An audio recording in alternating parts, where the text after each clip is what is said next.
This is For Advisors by Advisors. I'm your host, Evan J. Mayer, and I have a very special guest, somebody that was very instrumental in me going independent when I left the bank channel, Mr. Jeremy Massullo. That's all my clients clapping for how quick that transition was. How you doing, man? Transition. Good. Yeah, no, thank you for having me. It's been a fun listening to the journey, and I know you just hit 20 episodes, right? Yeah, we hit 20 episodes. Our 20th one actually airs, I think, Wednesday. Yeah, you're number 21.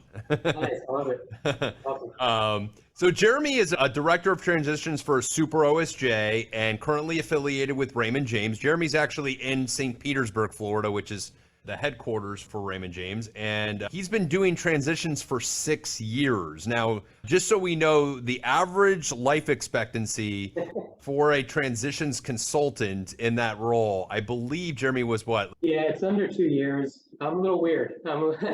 It's definitely odd to kind of last that long, but it's been a fun ride. Really has. And you're not getting burnt out yet? No. Now I have a couple members on the team now, and back in 2019, it was just me. So it's nice to have some extra support, and it's been a fun ride for sure. Absolutely. So my backstory on Jeremy. Jeremy was my transition consultant, and he wasn't mine through the broker-dealer that I affiliated with, but I ended up joining Super OSJ initially, and Jeremy was a main reason for me doing that. And what was awesome about Jeremy was not only did I have a dedicated transitions team with who I was affiliated with, and I believe, if I'm not mistaken, we had 3 people for 2 weeks, and then I think we had 2 people for the 3rd week, and then down to one person after a month. And I kept screaming during that time that it's just not going to be enough. It's not going to be enough. It ended up being just enough. It worked out just right. But we had a transitions consultant, and what was nice was I had a lawyer, I had a transitions consultant of where I was going, but then I also had Jeremy to lean on that was going to give me everything I needed to know, but wasn't going to give me the straight answer by the company I was affiliating with. And what was nice about that was if there was a little bit of a gray area, he'd be like, that's a little bit of a gray area. And he would work through that with me and kind of help me with that. And he was hugely instrumental and was here for, I think we must have spoken somewhere around 30 hours before we actually transitioned. Yeah, at least. Yeah. I think he was scheduled to do me, and I think there was a gentleman that had to leave his firm right away that was about double my size as far as the book of business, and you had to go to him the week prior, right? I think that was the week prior. Yeah, it was a 48-hour transition, so to speak, which was another fun one. Yeah, and both were extremely successful. So, Jeremy, tell us a little bit about your history in the business, where you've been, where you are now, and where you think you're going. Yeah, no, thank you. My background really stems from this Tampa Bay, St. Petersburg area. I started out in Eagle Asset Management, which is a subsidiary of Raymond James in their trading department, which was some great experience there working with advisors, but more on the trading side. And then I transitioned to their Raymond James transition department. And as you know, what I think is unique about Ray J is their different affiliation models, right? So I was doing transitions for their employee side, their bank channel, FID, their independent IBD channel, and their RIA channel as well. So really got to see a full spectrum of affiliations. That really just sparked my interest even more with working with advisors and helping them transition between firms. And that was interesting, like literally getting to see 4 different channels and the different types of advisors in those channels, and you know, different affiliation models, different personalities with advisors, where they're coming from, where they're going, different affiliation models in those channels, like OSJs compared to standalone. So really got a good foundation for the industry, right? And being able to talk with those different advisors was a great experience I won't take for granted. Yeah, I wasn't even aware of that. I always thought the transitions people were focused on one specific sector. So I didn't know that. That's actually pretty neat because you get to experience different sides of the business. Yeah. Personality wise, advisors are very tough to deal with. By lack of a better term, we are A-type personalities, and we tend to think things a specific way, and if they're not done that way, they're a little difficult. And maybe I'm more this way or not, I don't know. But Jeremy, how have you dealt with all those different personalities? Yeah, I know. I've been told I'm very cool or calm under chaos or pressure. I think chaos is probably a better word for a transition than pressure, but no, it's something I really try to instill in the communications with the advisors, because right, a transition is such a chaotic time with a lot of unknowns, especially from the advisor end. You really want to position yourself as not even so much the subject matter expert, I'd say, but more of that kind of that rock that you could always bounce off ideas off of, as you mentioned, or just to kind of guide, handhold you, and walk along that transition. So it's something I try to keep in the back of my mind, and I'm a big believer of you can always find a solution to something, right? We might have to get creative about it or look back at past experiences, but we can always figure something out. Yeah, and I said to you, and I said this to a lot of people, the experience that I had with you, just the on the emotional end of things and the ability for you to kind of stay calm and get me calm Yeah. was hugely helpful. We don't think about transition specialists as that, but you were that to me, and that was humongous. So thank you. I've Yeah. thanked you many times. You never get sick of it, I guess. Talk us a little bit about broker protocol. So a lot of firms are in broker protocol. There's a lot that are not. Sometimes you're moving from broker protocol to broker protocol. Talk about the main differences in that. Obviously, there's the 5 pieces of information that you can take, but other than what we know the definition as. Yeah, I mean, besides those 5 pieces, which is a big step up, right? I mean, with our protocol transitions, the advisor is able to do, an email blast to clients, which is a big help, something that non-protocol advisors can't do. Right? So they have to call each client. So there's definitely some a leg up, I'd say, to kind of kickstart that transition. They're also typically less litigious, those firms, when it's broker to protocol to protocol. But actually, looking back, and I was looking at some numbers and stats, really kind of post COVID, litigations have kind of gone down across the board, even for non protocol firms. So that kind of has started to balance out a little bit, where you stick to the rules and you play the game. You're going to be not pretty well set of not getting litigious behavior from your broker dealer. So it's really, I think it's just that step up in the game of reaching out to clients, letting them know what you've done, why you've done it, and you'll be contacting them. That is the big advantage. That is, I mean, that's a huge thing. I didn't realize it when I was going through the process of picking firms. It was important to me, but it wasn't like the number one important thing. And truth be told, it should have been a top 3 thing, because we had sent that email out to clients right away. And we also had the mail letters already pre-approved and the language pre-approved by compliance. So we were actually able to get that out immediately and get that overnighted to everybody. Like literally everybody got the email or the letter by the end of the weekend. And so on the transition of actually moving people, it was huge. For non-protocol, obviously when you go non-protocol to protocol, that doesn't matter because you're going. Yeah, it's where you start from. So it doesn't really matter where you're going. Yeah, so talk a little bit about non-protocol. What can they do? What And it's unique. So you mentioned having legal advice, which I recommend for every transition, but specifically for non-protocol transitions, it is more case by case. I've had 2 UBS advisors, for instance, they could have amendments in their employment contracts that could drastically change how aggressive they can go after their clients, for instance. So we really try to get their employment contracts, read them over with the attorneys, to really develop that game plan. Because although there's a framework in place, each one could have slight differences, or maybe a subset of clients that you're able to get a little bit more aggressive with than others. And so really having all the knowledge first, then we could dive down into the individual strategy. But that's to really answer your question. The strategy is where we really spend a lot of time on in that pre-transition time for those non-protocol advisors. Yeah, I'm guessing it's even more nerve-wracking for them because they do understand in the back of their head. It was nerve-wracking for protocol too, but I think the knowing that we did everything the way we were supposed to do it for the most part was hugely important. I'm guessing that adds a little bit extra stress because with what they say, they have to be very careful with the verbiage they use to those clients of where they're leaving, but really their clients too, right? Yeah, typically we help them develop like a script and talking points. And what I found, advisor, they get into a groove, right? So maybe the first couple conversations are a little awkward, but once they kind of get it down, the adrenaline takes over and the excitement kicks in and they really start rolling. Yeah, so it can sometimes be a non-issue, specifically dependent upon how prepared. And I think being prepared was huge. We had the scripts up, we had the rebuttal. I had a rebuttal screen up just to make sure I was able to answer any questions that came up for clients that had concerns. We also had an Excel spreadsheet where we would type in, like last time we spoke to them and what we specifically spoke about and where we were in the process. That was hugely important to have all that ready to go. I think for an advisor, you really want to get down your why, right? And not just your why for yourself and your team, but for your clients, right? Because when you're calling your clients, they quite frankly probably don't really care why it's better for you, right? They want to know why it's better for them and what can you do more to serve them in this move, right? And for this inconvenience of a transition. So having those talking points down of, is it technology? Is it products? What those whys are for those clients, I think is important. So you can, just like you said, you can go back and rebuttal piece. That's a good one too.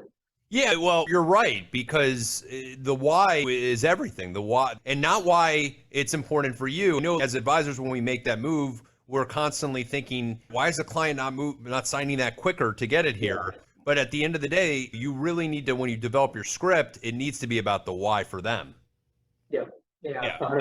So that's another area that we spend a lot of time with the advisors in that pre-transition phase. And whether it's pretending I'm a client and we're doing a little script talk or a little narrative, per se, I think that really helps. Another thing I recommend is every advisor wants to call their top client first and foremost. So I would take a different approach and recommend your first one or two phone calls is maybe your third or fifth most important client, or maybe a family friend, just to get those nerves out of the way. And also those questions, right? You don't know the questions that clients are going to ask. You might have some ideas and you're probably right, but there's always those one-offs that might catch you by surprise. So the more prepared you can be, you're exactly right, the smoother those conversations go. Yeah, the reason I talk about the rebuttal sheet is, in college, I did these vacation sales when I was first in college, and they had the timeshares, and Central Florida is very big into the timeshares. And you had to have rebuttals kind of ready, and they had rebuttals like, I got to speak to my wife, or I don't know if I have the money on my credit card. And you had to know what the rebuttals are. And so, funny enough, though it's a completely different business model and a completely different business completely than what I was in, having those rebuttals and kind of knowing what the trigger points were of the clients, the why. I'd almost call the title of this the why. That's such a huge important part, and something that you talked about when we were writing the script was, why is this so good for the client, and make sure it's all client centric. And that was huge. Talk about stress. I mean, we're stressed. We're putting that stress on you. How does that not get to you? Yeah, I'd say I'll take it from two ways, myself, and then also I'd love to talk about from the advisor perspective too. I think I have some points that may be helpful for your listeners. I think it's a little easier for me or transition specialist consultants like myself because we've seen the transition all the way through, right? And we've seen that a majority of them are successful. And if you come prepared, you put in the work, you have great relationships with your clients, and I can give you the numbers. You obviously have a very successful transition yourself. The numbers speak for themselves. Not to say it's not a jump, right? I mean, it is a leap, especially someone like yourself or a lot of the advisors I work with now. They're going from a little bit more captive wirehouse environment to independence, right? And that is a leap. I won't downplay that. So for myself, it's a little bit easier because I've seen the game play out before, and now working on over 150 transitions. Not to say anything's new. There's everything, every once in a while something new pops up, but I can kind of relate back to past experiences and share those with the advisor to say, okay, something similar like this happened before with this other Morgan Stanley advisor I worked with. Here's what we did to get through it, right? And kind of relate to that has been really helpful. Yeah, and preparation's huge, right? If you're prepared. Now, it drives me nuts. I know a couple of advisors who were like, oh, I wasn't scared. And I go, how are you? The ego's got to be that strong, but you got to me, doubt and fear can drive you. I've listened to some of these podcasts with Mike Tyson before, and Tyson was always scared. He said when he went into the ring, he was frightened to death, and that's what motivated him to be a killer in the ring. And I think the same thing. I was scared to death. We were prepared. You tell me if I'm wrong, but I think we were like, as prepared as we could have been for a 2-month transition. I don't know much more we could have done. Yeah. Oh, and it's funny. I was in prepping for this call today. I was looking at some of my transitions and their numbers and the advisors, and it is a direct correlation. The little bit more anxious advisors had more successful transitions. The ones that were a little bit more cockier, and maybe it was 5 or 10% difference, but I think it does put a little chip on your shoulder kind of thing, like you were saying, and it does drive you to really go that extra mile. Yeah, no, it definitely did. Give us some stories. Give us some transitions that went wrong. Give us one or Yeah. two or three where there was something wrong and you knew it. Tell us also, was there also maybe a transition that you called off? You said this is not going to work. Yeah, no, great questions. So I'd say going back to being prepared, one sticks out, and I've never had a terrible transition, luckily, but there've been a couple that maybe brought over 50%, which in my mind is not a successful transition. I set the bar pretty high. And throughout the transition process, they were maybe a little bit more lax, not asking a lot of questions, just going with the flow. Sure, that sounds great. Yeah, that could work. And I remember typically transition on a Thursday, Friday, so you have that weekend to call your clients, right? And I called them on Saturday, see how the calls are going, and they need anything, questions. And they're like, yeah, I'm at a block party, and I might make a call this afternoon or tomorrow, but I'm going to take it easy this weekend. And I'm just thinking, what are you doing? You need to be calling your clients. They're calling your clients, right? Your contract firm, and they're going after you, right? So that particular advisor brought over about 50% of their book. And no matter how much I kind of edged them to kind of work, put in that little extra work, they were resistant to it or didn't think it was needed. Did they look back now in hindsight and be like, we should have taken this more seriously?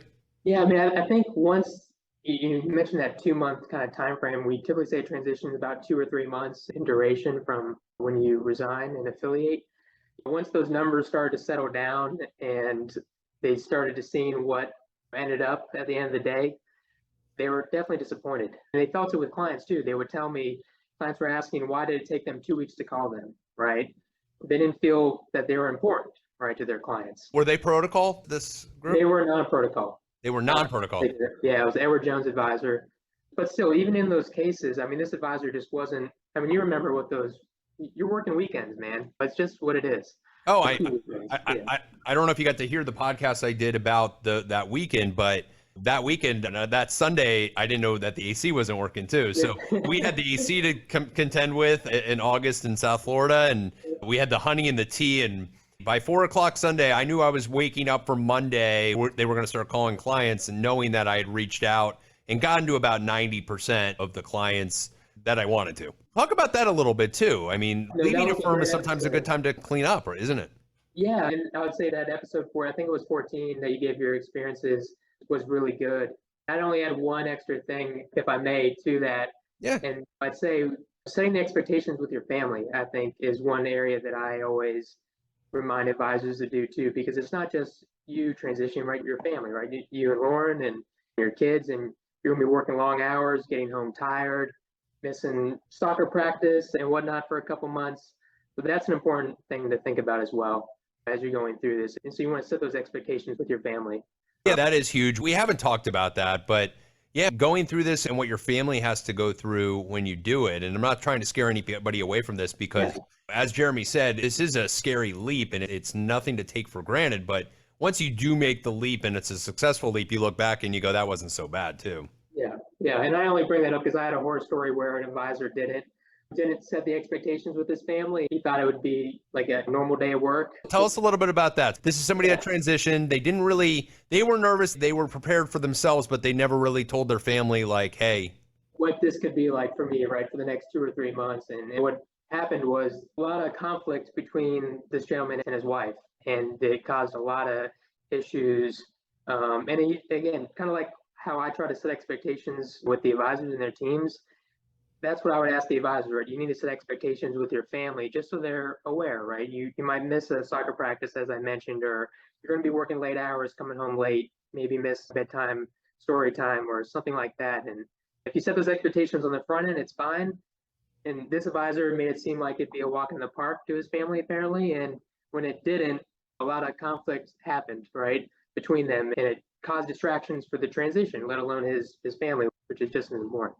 It's interesting you say that. I think we should make this a very valid point. I think point number one, be ultra prepared. And number two, get your ego out of the way and be prepared for a bad time. I think when we were going independent, we were looking at the minimum dollar amount we wanted to bring in. And if you remember, I always pointed that out to you. And then I said there was that number. And then once we got past that number, it was the number that I thought we would get to. And then when we hit that number, it was like all smooth sailing from there. And I think we didn't take our foot off the gas for probably 3 or 4 weeks. So I don't think it's something where you have to plan on being there till 9 at night for a month. But I definitely think the first week you need to be ultra prepared, and then slowly it'll get better and better. And it takes about, 2 or 3 months before the PTSD kind of goes away a little bit.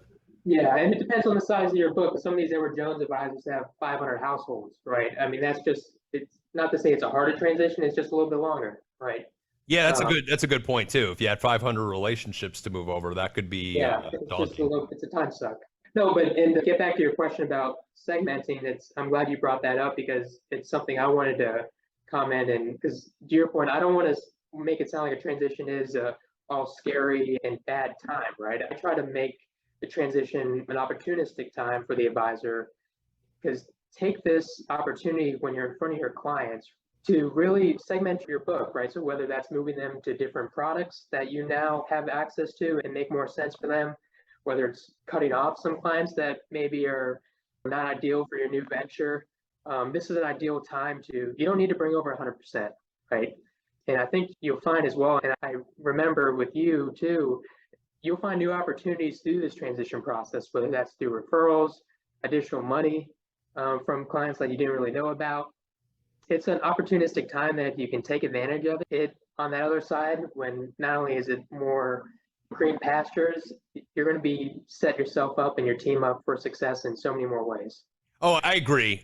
And I can make it sound scary. And I know we talked a lot about the scary parts, but I would not be on this podcast today if I didn't make the move that I made. So I'm ecstatic for the ability to be able to speak my mind, be who I want to be, advertise my brand, create my brand, certain things that you could only do if I made the move, right? And so the move was great, but transitions is a time where you need somebody like you, Jeremy, and that's, why I have you on this call. And 3 years later, you're still like somebody that I'm always calling and like, hey, and then eventually you go, you don't need me anymore. And you're like, no, I still want Jeremy around. So he was great. Was there ever a transition that you were involved with or that you weren't involved with that went really bad? Like that the advisors, forget just preparedness, they didn't handle it bad and it completely backfired on them? Because you hear these horror stories that are out there. Maybe you have a good one. Yeah, I mean, I've seen fist fights before in parking lots between partners. Only one time. That was on the extreme end. I'd say in this process, especially when you're with teams, right? So more than a solo practitioner, it is important to do this due diligence together, right? And really try to figure out what you want to build together. So I had 2 advisors who were partners coming in from Morgan Stanley, and one was much more involved in the transition process than the other. But, we thought it was okay. We thought they were talking about in the background what was going on, what they're looking to build from a brand perspective, or just from how they're going to service their clients, but on the future state. And literally the night before they were transitioned, I got the call saying, hey, me and Johnny, we're not working out. We have different visions. He's not coming with me. So. And he went back to Morgan Stanley? So, no, what actually happened, which he decided to affiliate because he'd gone so far down the road, but now they wanted to open up 2 offices and split up the team. So one transition became 2 transitions overnight, literally the night before they were going to affiliate. The night before? Yeah. And they still went forward that next day? They still went forward. And they surprisingly actually had both good transitions, but it was more of that weekend was, okay, how are we going to split up the clients, right? And they were friends, but I think, was it Michael Gordon that you had on an earlier episode? Yeah, Michael on. Yep. He kind of mentioned, it's like a marriage, and luckily, well, it could have been worse. They decided right before that this marriage wasn't going to work out, and luckily they didn't transition 3 months over and then decided to divorce. And the night before, geez, I don't even know how. You must have had to move it all into one branch and then eventually shift it over, I'm guessing, because how do you get a branch set up? We were able to throw the one advisor into another office of ours. Got it. Because they couldn't be in the same room for a little bit. Got it. Yeah, that was a fun one. Yeah. Well, let's go on the other hand, though. As what is that, John? I forgot the guy on CNBC. He was on the other hand. On the other hand, though, what transitions went beautifully that you weren't expecting to go that well?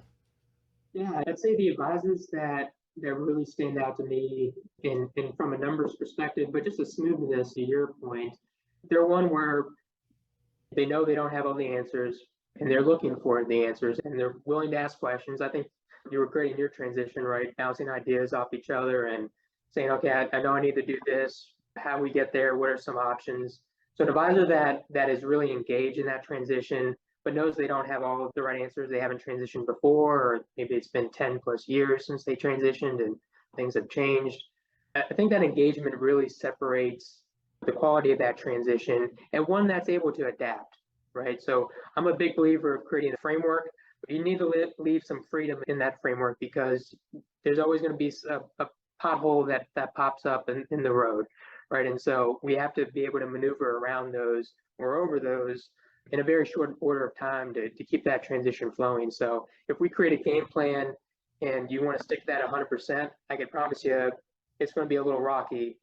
If you leave some wiggle room in our game plan and we can navigate a little bit, it's going to be a smoother transition.